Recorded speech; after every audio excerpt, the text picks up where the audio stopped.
How's the royal family? I pray that everyone is doing well. First and foremost, I like to thank Honest to Truth. Thank you very much for that article that you sent me, and it led me in the right direction because I had long planned to do a video about how fully disrespected the black farmers continue to be. I have a series of videos to show the royal family. I have one article to read, and it's been a long time, my royal family. I have a bonus video. All right, so we're gonna go on this journey, and I'm just gonna let you know I'm not gonna act all excited and overly grateful or anything that the enemy do, because when they so-called are doing something for us, I don't trust it. There's always some kind of strings on it, and I'll point that out, something that I see that turns me off. And we just, we want to do what we do over here on the True Royal Family. Just letting y'all know ahead of time, this is one of them videos that you really need to stop and go get your shit. It's going to be long and lean all up in it. So, my royal family, I'm going to read this article first. Okay, so some of y'all already know the events that are going on. So, the title here says in this article, which is dated March 8th, 2021, after a century of land theft and exclusions, black farmers getting aid from government. With the objective of ending systemic racism, the House of Representatives passed two bills this week: the George Floyd Justice and Policing Act, and for the People Act of 2021, the Attacks Voter Suppression. Lawmakers have also signaled their desires to stomp out oppressing and affecting other group of Americans, black farmers. More than a century of land theft and the exclusion of black people from government agriculture programs have been denied many descendants of enslaved people livelihoods as independent land-owning farmers. Mark Bittman, author and former food columnist, wrote in a op-ed for the New York Times. Bittman noted that African American labor built much of this country's agriculture, a prime source of the nation's early wealth. Back then, cotton was king. Let me see here. In the years since the end of slavery, black Americans have been largely left out of federal land giveaways, loans, farms, improvement programs. He continued. They have been driven off their farms through a combination of terror and mistreatment by the federal government, resulting in debt, foreclosures, and impoverishment. In February, the U.S. House Agriculture Committee approved a landmark $5 billion program of debt relief for socially disadvantaged farmers, despite Republicans' objections that the aid was that the aid was unconstitutional form of reverse discrimination. See, when they say that, they don't realize they telling on themselves. Like they'll say, the enemy will say, well, two wrongs don't make a right. Well, then you have acknowledged that you have done wrong to the royal family. And then when you get back your medicine, do you want to squawk and cry? That $5 billion ain't nothing. It's nothing. It's like putting a drop in the middle of the desert. It's nothing. I'm being very ungrateful about it. These people full of shit with this fluff stuff, because what's all behind it at the end of the day? So as we continue on, let me see here.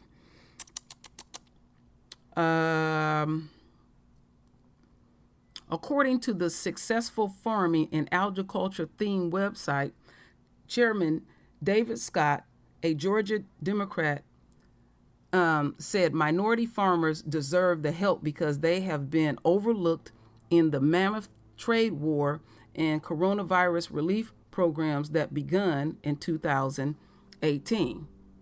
I mean, they do the same repetitive shit. You know, they don't know what to do. That's why we watching America fall before our eyes, because they keep doing what has always worked. And now the enemy, and other folks too, all of us are feeling the side effects of what Esau continues to do. But we are in a different space of time. Rona has separated us, and it is forcing Esau to observe the immediate situation. Now they want to keep looking elsewhere and stuff, but you know, they going in captivity, you know, and they are fearful. So they will give the illusion like America is going to blossom again and everything is going to be okay. Y'all gonna pay for this. Okay, under the proposal, the government would pay off USDA loans and USDA guaranteed loans held by socially disadvantaged farmers and give an additional 20% to the farmers to cover income taxes associated with debt relief. The measure is part of President Joe Biden's $1.9 trillion American Rescue Plan, now before the U.S. Senate. More than 600 leading food companies, racial equity leaders, and farm organizations have came also together to support the Emergency for Farmers of Color Act. Let me show y'all this. I'm going to put this thing here. It's just one page, but I'm going to put the link as this premiere is streaming. My royal family, you can read that at your leisure. Okay, where we at? Okay, this particular act is led by U.S. Senator Reverend Warnock. Senator Warnock said that the legislation offers direct relief to Black, Indigenous, and Hispanic farmers and other agriculture producers of color to help them respond to the devastating consequences of the pandemic, resulting economic turndown and addressing long-standing inequality in agriculture. Now, that part that I read here, where they're saying pretty much the debt relief for Black, Indigenous, and Hispanic farmers and other agriculture producers of color. See, this is the thing that pisses me off. When they so-called are doing something in the behalf of unquote African Americans, it kills them to see us stand alone to receive anything. It kills them to even think that we might receive something alone. So they put other groups of people in there with all of a sudden of color. Pay attention. The only time that we so-called receive anything that stand alone is some old funky ass statue or that old raggedy ass, ugly ass African American museum or some old what did I just read? Some this is the George Floyd this, and it's the Ahmaud Taylor this, or the Breonna and all of that bullshit. Then we stand alone with some shit that don't have no value and don't even impact the community. They all about trying to get us excited over symbolism. That's why I ain't acting all ooh wee and that. Like I said, that ain't enough money. Somebody say, well, you sound ungrateful. America is ungrateful. America owe us, and since they want to play with us, they're going to pay some kind of way. And we're watching it before all of our eyes as we continue on. So,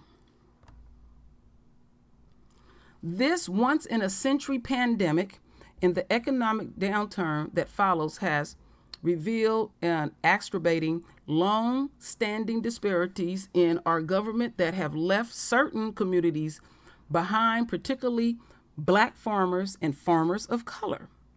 Senator Warnock remarked in a statement emailed to the NNPA Newswire, the legislation is a major step towards righting some of these injustices and leveling the playing field for farmers and farming families of color to help them not only recover from the devastation of these crises, but give them the tools and the assistance to thrive that they have long been denied.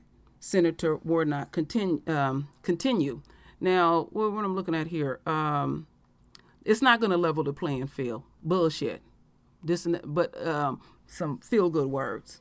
Considering the urgent need for the funding and the overwhelming support this proposal has garnered from across the agriculture community, we can't get the relief passed and out the door quick enough, he stated. Further, specifically, the Emergency Relief of Farmers of Color Act, that's what y'all looking at again, would provide $5 billion to American Black, Indigenous, again, Hispanics, and farmers of color who have been long suggested to keep their lands and ownership of their land in rural communities because of long-standing discrimination by the USDA and other government agencies, Warnock added. Okay, in addition to the economical pain caused by the pandemic, socially disadvantaged communities are also dealing with a disproportionate share of coronavirus infected rates, hospitalizations, and death. U.S. Secretary of Agriculture Tom Vilsack remarked, the American Rescue Plan expands testing and vaccinations and ensure that we get the economy on track for everyone, especially those who have been marginalized or shut out of federal assistance in the past. Vilsack continue. I applaud the provisions in the bill that being to address systemic discrimination and provide relief and assistance to Black, here we go again, Indigenous, Hispanic, and other farmers of color. That's the part that just irks me, my royal family, and really get under my damn skin, that again and again and again, they cannot stand to see us receive anything alone. Even, like I said, even thinking about it and we ain't receive it, it really messes with them because they want to control the narrative. Okay, we're going to get into the series of videos, and then the very last one, bonus. So, let's listen. Oh, this is an audio, excuse me. Graves complains about COVID-19 aid for farmers, but only if they're Black. Hypocrisy and doublespeak are old traditions in Congress. Sometimes, though, the contradictions are so egregious they have to be brought to the public's attention. The COVID-19 relief bill now working its way through the Senate includes $5 billion set aside to help Black farmers. Some of the money would go to direct relief, and some would go to improve the practices of the U.S. Department of Agriculture. There can be no doubt that Black farmers need the help. There were more than 925,000 of them in 1920, according to the Black Farmers Network. There are fewer than 36,000 today. Those numbers have plummeted largely because of decades of racist practices at the USDA and from private entities. Black farmers have been denied access to credit, cheated of their land, humiliated and otherwise discouraged from agriculture as a career. These farmers went through decades of discrimination, said Dan Glickman, who should know. He's a former U.S. Secretary of Agriculture and heavily involved in prior lawsuits addressing the bigotry. It was neglected at the highest levels, he said. I was on the Agriculture Committee for 18 years in the House. Not one hearing on this issue. The COVID-19 bill makes a belated and underfunded attempt to right those wrongs. So imagine the reaction Thursday when Representative Sam Graves of Missouri's 6th District went to Facebook to complain about money set aside in the bill to help black farmers. What happened to equal protection under the law? This is wrong and un-American, Graves' post said. Where to begin? The whole reason for the measure is to provide relief for thousands of black farmers and their families who have been denied equal protection under the law for decades. 40 acres and a mule. The government broke that promise to African American farmers, U.S. District Judge Paul Friedman wrote in 1999. Racism is wrong and un-American too. The nation tried to correct the injustice in 1999 when it settled a discrimination lawsuit filed by black farmers, but it wasn't nearly enough. But the hypocrisy doesn't stop there. Records compiled by the Environmental Working Group show Graves' farming family has taken more than $660,000 in federal agriculture subsidies since 1995 alone. More important, the database shows taxpayers have shelled out $5 billion in subsidies to farmers in Graves' 6th District since 1995. That's right. In 25 years, the mostly white farmers just in Graves' district took as much taxpayer money as the COVID-19 bill would send to black farmers in the entire United States. Where is the equal protection in that? Graves' office did not answer a request for comment. We get it. Sam Graves voted against the COVID-19 relief bill. Apparently, sending $5 billion to the nation's overwhelmingly white farmers is fine, but $1,400 for you is socialism. Also, a Democrat is now president, so deficits matter. But he should not attack an obvious, belated attempt to shore up black farmers, who have suffered for decades. Graves claims to support farmers, but this incident suggests those farmers must be of a certain color. Now, Next article. Now, I just read that article, my royal family. I said that $5 billion is literally like one drop in the middle of the desert. And they sitting up there bitching and complaining. That article summed it all up. And see, you know, they're going to run to that. The very ones that oppose it, when they want to get reelected, even though they're going to vote against it, like, oh, we have helped the farmers. They think people's memories is short. No. We in the age of exposure. Folks ain't forgetting. This digital age is exposing everything. So, now we're going to hear old dizzy ass Lindsey Graham. He can't never make up his mind. But one thing he know how to do is lie. Now listen to this shit.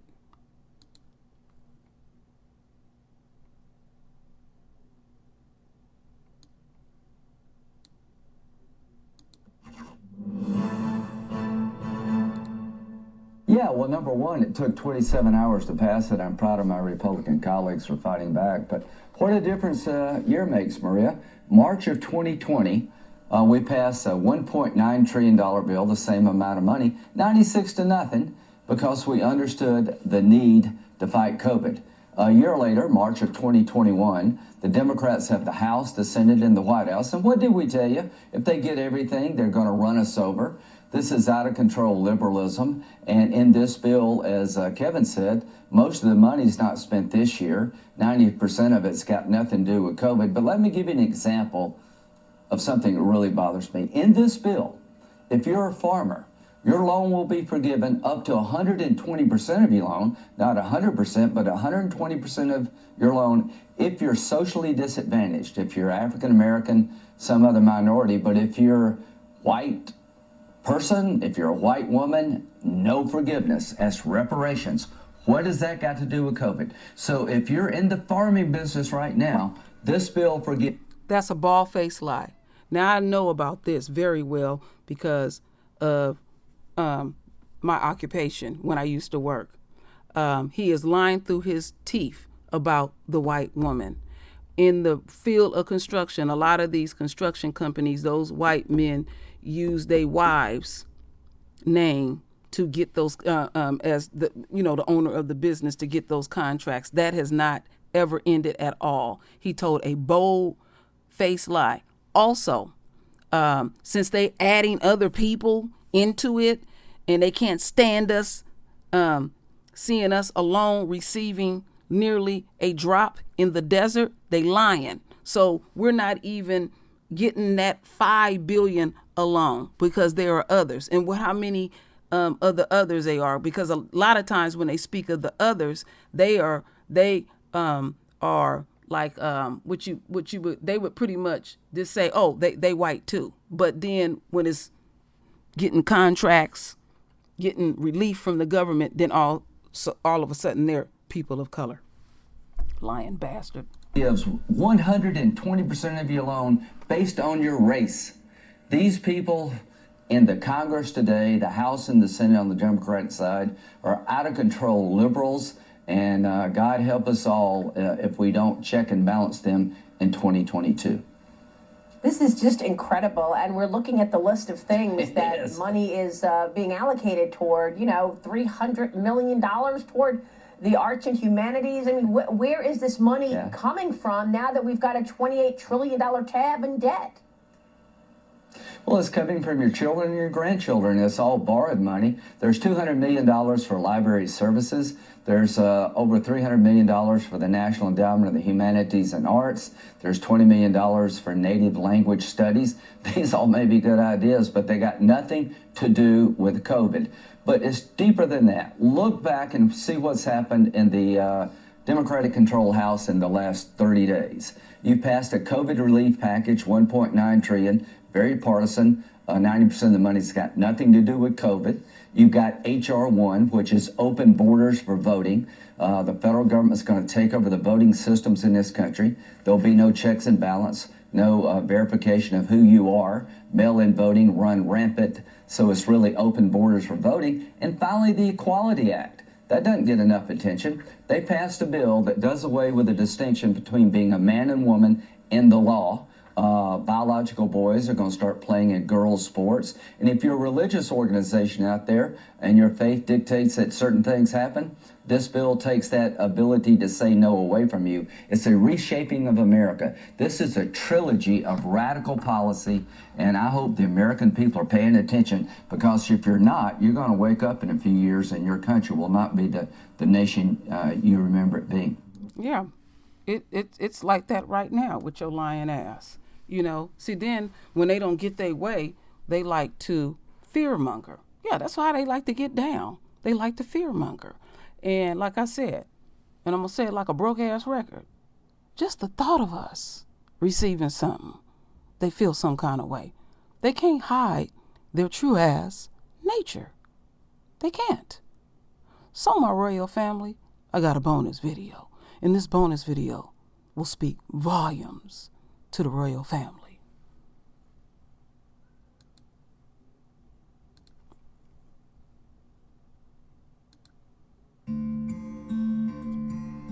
My dad's land was taken, and that's how I see it. Over the course of the entire 20th century, we know that black farmers have lost about 12 million acres of land total. We are just being forced out. They're trying to force us out. These cases of dispossession can only be called theft.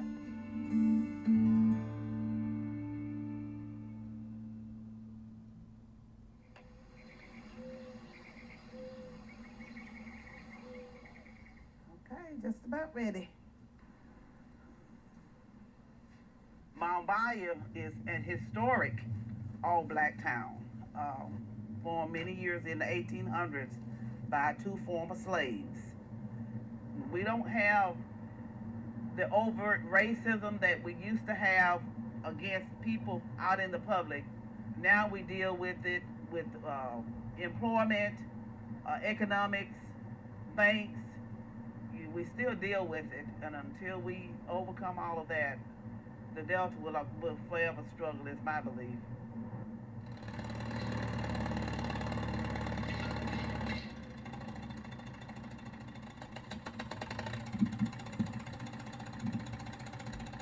Now I'm gonna help us get a poly pipe loaded so they can start putting the poly pipe back. I've been doing this all of my life. As a kid, we went to the field until it was dark, either cotton chopping or cotton picking.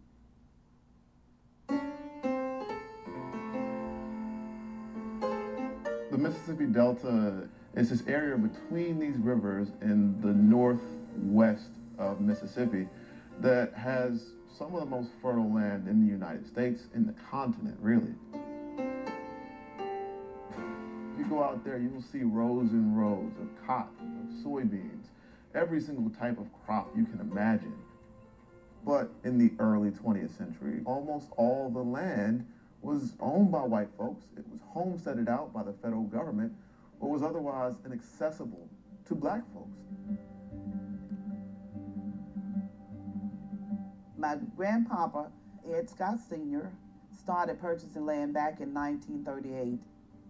They came from Hale County, Alabama, and they moved to Mississippi in 1919 before my dad was born. My grandmama hated it here, but in Alabama, black people could only sharecrop. No one would sell them land. Very few could get the historic 40 acres and a mule. Ed Scott Sr. was almost supernaturally gifted at farming.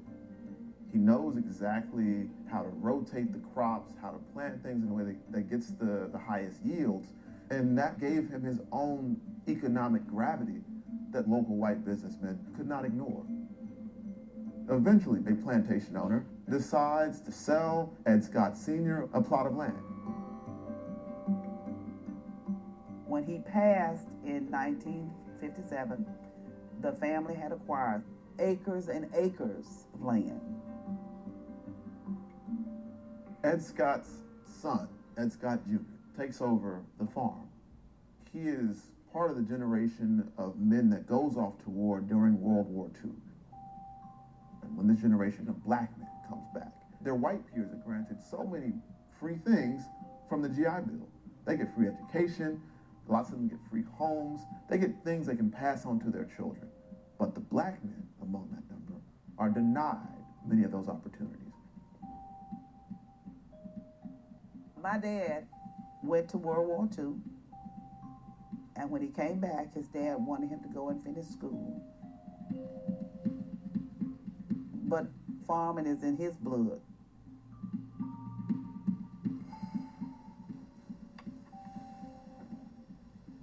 You had to know what you're doing to make a living here. You had to. My dad used to bale hay and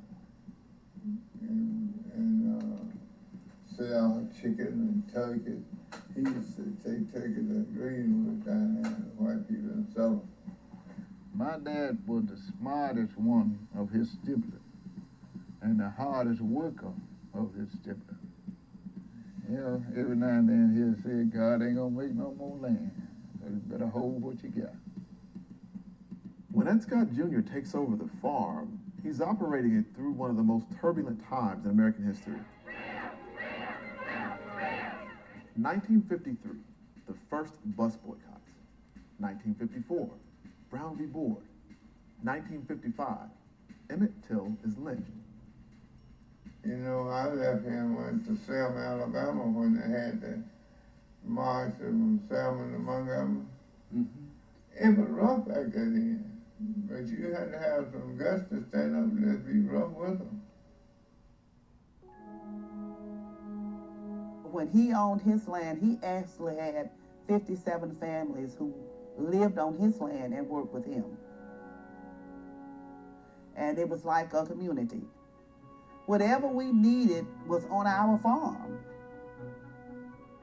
We would put up peaches, we would put up peas and butter beans, and everybody got their share to carry them across the winter. It was like a utopia. Modern farming requires debt in order to grow your crops, in order to collect a harvest.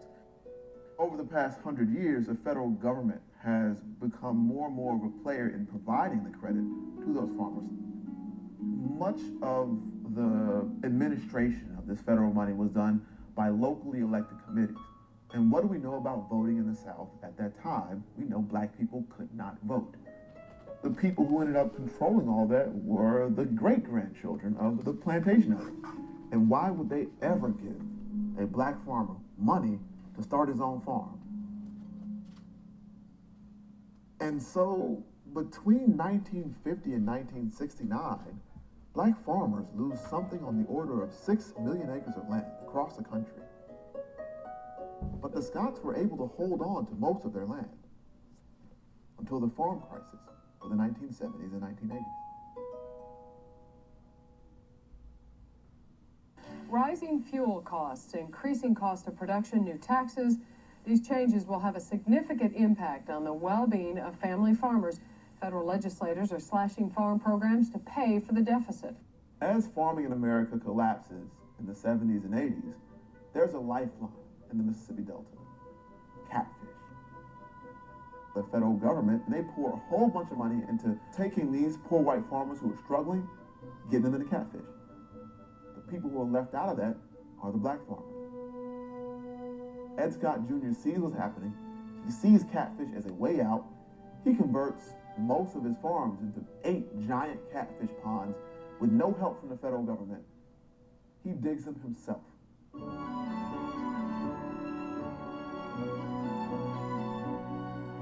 He builds the very first catfish plant owned and operated by an African American in the United States. And it becomes this inspirational story across the South of a black person who has literally beat all the odds to create something new.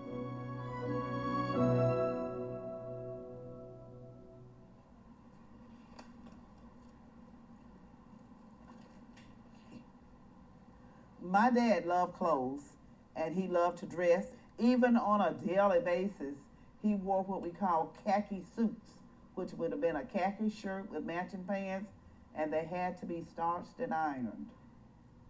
He always had a nice new car, but he kept it closed up in a shed so no one would know he had it. He did not commingle, meaning white people would call stand in your place. Well, no black's supposed to have a car. There's gonna come a time when they think you're uppity. And that's exactly what happened to the Scots. It wasn't just because we were black, it's because we was doing so well in farming. We were doing so well. Blacks were never successful at getting enough money to farm with from USDA. So when they went in to get the money for the crop, they gave them half of what they need, which was the way of keeping blacks from being successful. Because if you're going to grow beans and you say, I need this much for fertilizer, I need this much for crop protection, I need this much for seeds, and I need this much for watering, and you only get half of that, if there's no way for you to produce a good crop. Yeah, you trying to buy no land in Mississippi. You never own no land in Mississippi. White people ain't gonna let you own no land in Mississippi. That's what the county agent will tell me. It's documented. They did not offer him the same loan terms. They regularly offered him much smaller loans than they did white farmers in the area. The county agent, he refused to give him a loan. So he could not feed his fish, could not water his crops. They foreclosed on his land. At its peak, the Scots farm spanned across 1,000 acres. Now it was down to just 300. Who won it? Black farmers. When? Now. In 1997, thousands of black farmers sued the USDA for discrimination. What's known as the Black Farmers Lawsuit is actually called Pigford versus Glickman, one of the largest class action lawsuits filed on behalf of black farmers against the USDA and the federal government. There's a wide disparity the way the Department of Agriculture treats black farmers versus white farmers. Because of the practice, the discriminatory practices of USDA, I was put out of business. My family was destroyed, and basically they just destroyed my life. The Scots become one of the marquee families in this lawsuit.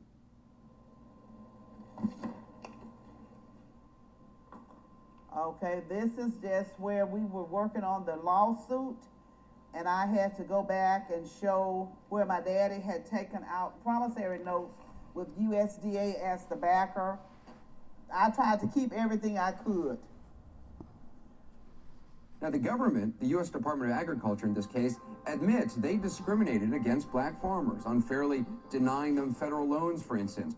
I'm very pleased that the judge approved the settlement so that we can begin to process these cases and black farmers can begin to receive their long overdue settlements.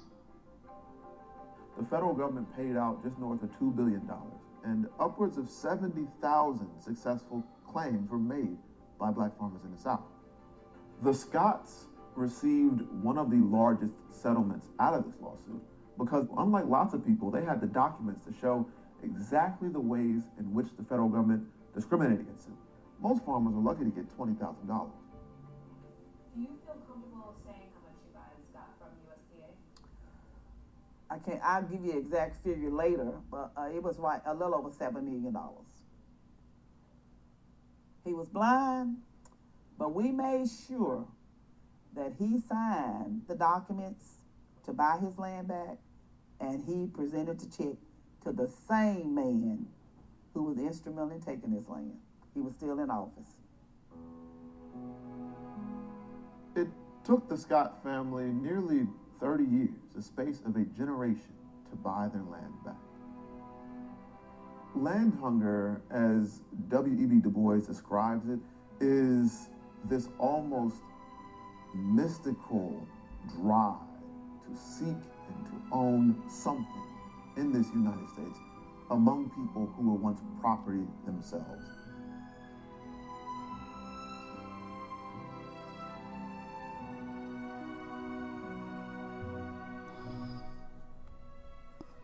If you look at the Scotts, you look at what the land meant to them. It wasn't just money. It was destiny. It was something to hold on to. It was a purpose and something that held their family together through generations.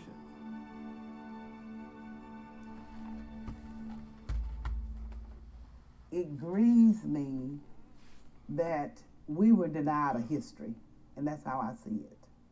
I'm gonna try not to cry. It's dear to me that my children know what my ancestors went through for us to be where we are and who we are.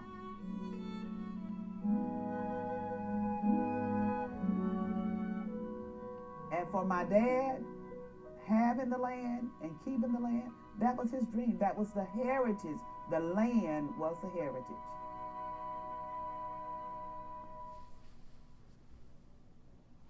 That was truly amazing. My royal family, and the thing that came to mind to me was the literally pure hell that that family was put through. And to have to go through all of that. They tried to break them. Let's think of the ones that they successfully, because it successfully got away with it. Got away with it. And I wanted to show that because this mere gesture is bullshit. You know, there's been many that are affected by America's hand. But we have hit that paradigm shift. And there ain't no way that you can. Now, this is where I'm getting into the nature of things, where these black folks didn't want nothing of them. They could eat off the land and everything. They could hire their own. And the enemy will look at that. It could be just one of us being fully successful, and they have a problem with the one. See, my royal family, we must, to the very end, realize we in a multi-level war. And we can't get relaxed at all. So this mere gesture, you can take it and ram it up your ass. Because I ain't lost sight of ADOS and all the other shit you're doing. That's why this pandemic Ain't gonna go nowhere, Esau. You ready to open up everything, and you ready to eat and drink and be merry and act like that don't exist. Rona in them streets, and Rona gonna tear the lining out your ass. You ain't begin to feel. See, you can't leave us alone. And since you won't take heed of leaving us alone, our Father will take care of you. All we have to do, my royal family, is continue to get house in order. Continue to study the word. Continue to be obedient. And always fully protect yourself by any means. We ain't going to be weak-willed. We not going to lay down for your ass. And when you do what you supposed to do, we're not going to even thank you. Because trust and believe, they always got something else going. Okay? Sleight of hand. Always keep that in mind. Never, ever trust the enemy and the enemy's supporters. So, my royal family, what I want y'all to do is render your voice with your beautiful divine words. And as always, my royal family, I thank you for your love. I thank you for your support. And with that said, Ashe.